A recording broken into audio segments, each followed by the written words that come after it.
Popping trees. Ridicas, Thierry Duval-Destia, Ridicas, Franck Diva, Maharaja deuxième, Maharaja qui revient sur Ridicas, Maharaja les deux favoris, Ridicas, Ipiti Foura, Ridicas, Franck Diva, Thierry Duval-Destia, Maharaja est deuxième, Olga Bilouet c'est troisième, Olivier Garcia quatrième, Quater Jetty cinquième.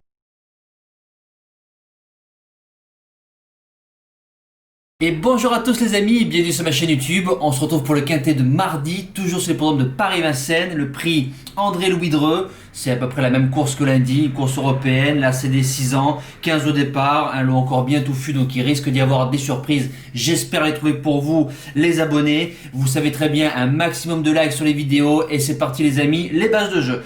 Alors sur le 2850 mètres, donc je démarre avec le numéro 7, Even Fun With Me, déféré des intérieurs, Björn Goop qui est à la drive. Alors Björn Goop l'a pris une fois en France, donc deuxième, petite piste, derrière une certaine Elena Di Quattro, donc la ligne est excellente. Les deux courses grande piste sont moins bonnes.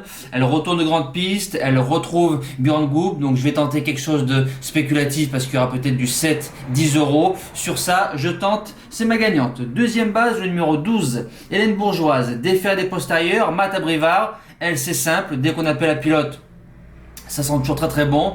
75% de réussite sur la grande piste.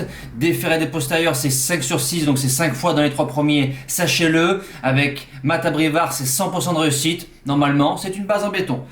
Ensuite, on passe à mon coup de cœur. Troisième, le 3, Ensoleillé, déféré des 4, l'hérité qui est à la drive. Dernièrement, c'est la note, grande piste avec des Thomas, si je dis pas de bêtises. Emmuré vivant, donc je pense que si la jument elle a l'ouverture, je pense que c'est elle qui s'impose. Fait très bien la grande piste, fait très bien la petite piste, de temps en temps fait des fautes. Peut-être le lot est un peu meilleur parce qu'elle affronte les Européens ce coup-ci. Elle a déjà fait deuxième sur Anguin face à des Européens, j'y crois. Pour ce quintet là, on passe à mes outsiders, place de 4ème, le 4, Emone Cruz, déféré des 4, François Lagadec. Donc elle, déféré des 4, c'est jamais sorti des 3 premiers. C'est un amour de jument, fait toutes ses courses, petite piste, grande piste, toutes les lignes sont bonnes, affronte les européennes pour la première fois, donc ça peut être le petit hic, mais sur ce qu'elle nous vient de montrer, François qui a la forme, j'y crois. Deuxième outsider, le numéro 10, Vanity Louis, déféré des 4, Gaby Gilormini. Vanity Louis qui s'impose l'année dernière à 120 contre 1 avec François Lagadec sur la grande piste. Depuis, ça a été mi-figue, mi-raisin. Ce que j'ai beaucoup aimé, sa 5ème place, petite piste, derrière Even Fun With Me, si elle a l'ouverture, elle fait mieux que 5ème. Donc ça, c'est très très bon. Retrouve la grande piste, Gaby pour la première fois, outsider en puissance. On passe au reste du prono. 6ème, le numéro 8, Énergie des Châles, Ferré, Rico qui la retrouve. Donc c'est le driver de sa dernière victoire. Donc c'est très très bien. Déferré, la jument n'a pas franchi un cap. Donc Ferré pour moi, ça me dérange pas. 3 sur 7 sur la grande piste. Voilà, on retrouve Eric Raffin. Je garde. Ensuite, le numéro 11, Helvetica, déféré des 4, Vincent Boulogne, driver entraîneur. C'était mon coup de cœur la dernière fois, dans le quintet du 16 janvier, remporté par Evita Piron. Sur la grande piste, c'est à peu près 50% de réussite. Disons que la dernière fois, c'est une fausse course. Je lui redonne du crédit encore pour ce quintet-là. Et pour finir en 8, le numéro 5, Espagna au fort, déféré des 4, Charles Bijon qui est à la drive, Christian son père qui est à l'entraînement. Les Bijons sont en forme, pas une forme de folie, mais sont en forme.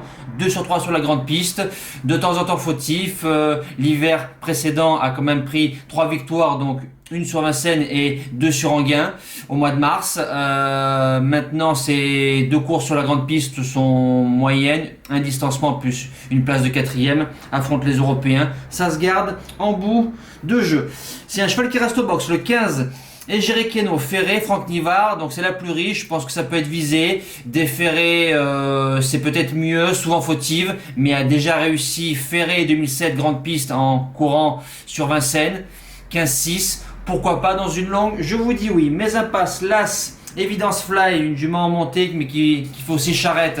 Rendez-vous mi-février pour une course pour elle. Et le 6, Express Lady, déféré des postérieurs, Poupou driver entraîneur. Elle a des meilleurs engagements 2100, courant février. Voilà, le quintet de mardi c'est fini. On passe au débrief du Prix d'Amérique qui va se courir cet après-midi. Il y a le live et tout, donc très peu de temps. Je vous rappelle mes bases qui sont le 16, Bélina Josselin, et le 9, Fastin Bourbon.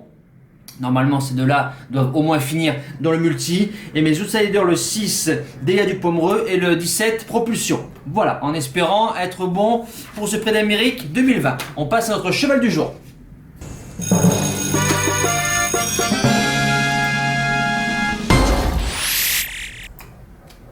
Le cheval du jour, donc hier en Réunion 1 course 3, le 3 d'Orgos de Guez, donc 10 gagnants, 50 placés, donc tout gagnant sur le cheval bien sûr, plus si on pouvait. Deuxième, conditions de course qui nous ont désavantagés, dommage de contraindre, donc tout gagnant. Goup qui fait 0 train, Andy qui nous enferme parce que ça c'est le jeu de la course. Aucun problème, et surtout Franck Nivard qui manque beaucoup de fair play. À 3 quarts montés, sa jument est rincée, cuite morte, finit à 1 seconde et demie des chevaux de la tête, finit dernière ou avant-dernière, donc ça c'est un peu moins bien. Si on a le jour avant, je pense qu'on gagne. Les aléas de course nous ont été contre. Pour dimanche, vous savez, lundi pour mardi 28 janvier en Réunion 4 course 3, 4 R4 course 4 sur le programme de Ken-sur-Mer 10 de la Riviera. Le numéro 13 du Bulle de Loman qui rend 25 mètres. Stéphane Singland, driver entraîneur, déféré des antérieurs, malheureuse dans le prix de la Côte d'Azur, déféré des 4, venait pour prendre au moins une jolie place, gêné donc par au galop, revient déféré des antérieurs où la jument une seule fois distancée, sinon toujours dans les deux premiers, a rendu 25 mètres à une certaine Elsa de Belfond au mois de juin, déféré des postérieurs, donc Elsa était en forme. C'est une jument qui fait toutes ses courses, gagnante d'une étape du GNT. J'annonce 5 gagnants, 30 placés dessus. Je monte un peu la mise placée parce que pour moi, elle ne doit pas sortir des 3 premiers, même si elle rend 25 mètres. Dans la course, nous avons Django Dubocage qui part en tête, qui normalement fera du train, qui va nous avantager. Logiquement, je suis confiant. Voilà. Nous les amis, c'est fini. On se donne rendez-vous donc mercredi pour une toute nouvelle vidéo. Je vous souhaite une très très bonne semaine à vous, de bons gains. Merci à tous. Ciao!